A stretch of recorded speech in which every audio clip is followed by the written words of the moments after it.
Big pass எல்லாரும் அழுதாங்க. இந்த மனுஷன் என்ன தங்கமணி என்ஜாய். ஹாய் ஹலோ வணக்கம். இந்த வீக்கில் என்னென்னா ஃபீஸ் டாஸ்க் ஒன்று போயிட்டு இருக்கு பிக் பாஸ்ல. அந்த ஃபீஸ் டாஸ்கில் வந்து வினோத் அண்ணா ஃபேமிலி வந்து உள்ளே என்ட்ரானாங்க. அப்படி பேக்கப் அவர் இவ்வளோ போட்டு விட்டுக்கிறாங்க பாக்கியா. நைட் எப்படி தூங்குவோன்னு தெரியல இந்த மூஞ்ச பார்த்துட்டு. சரி அது கிளம்புறேன் ஐயா. என்ட்ராகிறப்ப வினோத் அண்ணா வந்து ரொம்பவே ஃபீல் பண்ணியிருப்பாரு. அதுக்கப்புறம் என்ன நடந்துச்சுன்னா அந்த வீடியோ பார்த்துட்டு வந்துருங்க. நம்ம இதுக்கப்புறம் ஒரு ஃபேமிலியா இருக்க போறோம், அவ்வளவுதான். ஒரு ஃபேமிலியா இருக்க போறோம். உங்களுக்கு எதுவா இருந்தாலும் அடிக்கடி வீட்டுக்குலாம் வரக்கூடாது. வந்து வச்சாரு நான் தான் சண்டை போட்டுதான் பேசுறேன். எங்க வீட்டு எனக்கு ஃப்ரெண்டுங்க வரமா காமெடி பண்றானா. ஸோ மனுஷன் வீட்டுக்குள்ளதான் கவுண்டர் போட்டு எல்லாத்தையும் சிரிக்க வைக்கிறாருன்னா அவங்க ஒய்ஃபுக்கிட்டே கவுண்டர் மேலே கவுண்டர் போட்டு இருக்காரு.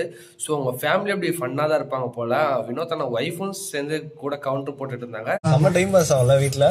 நான் கேளுங்க என்ன ஆகும்ட்டு. நான் ஒரு கவுண்டர் போட்டா ரெண்டு அடிப்பானா.